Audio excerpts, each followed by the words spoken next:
Question number 23. Okay.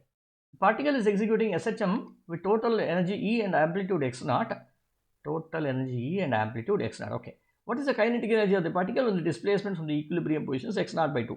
Whenever I do SHM, what do? I always consider a simple pendulum. So this is my simple pendulum here.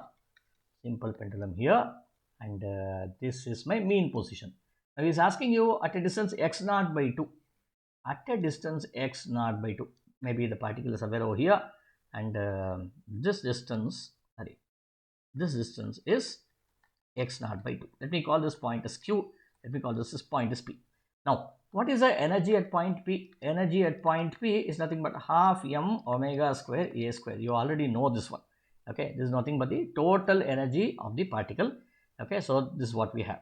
Then at energy at point q, what do we have here?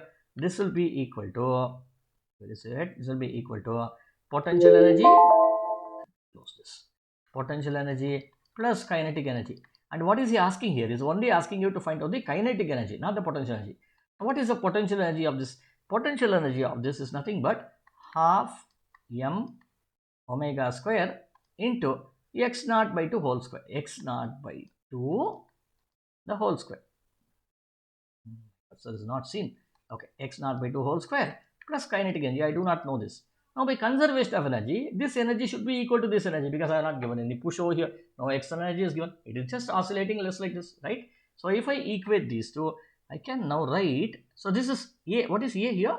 A is amplitude. So I can also write this as half m omega square x naught square. I will write 2 here. Okay. So therefore, if I equate these two, what will I get? This will be half m omega square x naught square divided by 4 plus kinetic energy is equal to half m omega square x naught square. X naught is the amplitude, that's why I substituted here. Okay, so this kinetic energy will now be equal to half m omega square x naught square minus half m omega naught square, omega square into, scroll this a little bit, otherwise my face is blocking this, x naught square by 4. Okay, when I do this, I'll take the common half m omega square x naught square into 1 minus 1 by 4, which should be equal to 3 by 4 times, what is this value called as? This value is nothing but the total energy E. So I can now write this as equal to E over here. Thus the kinetic energy is 3E by 4. Answer is C.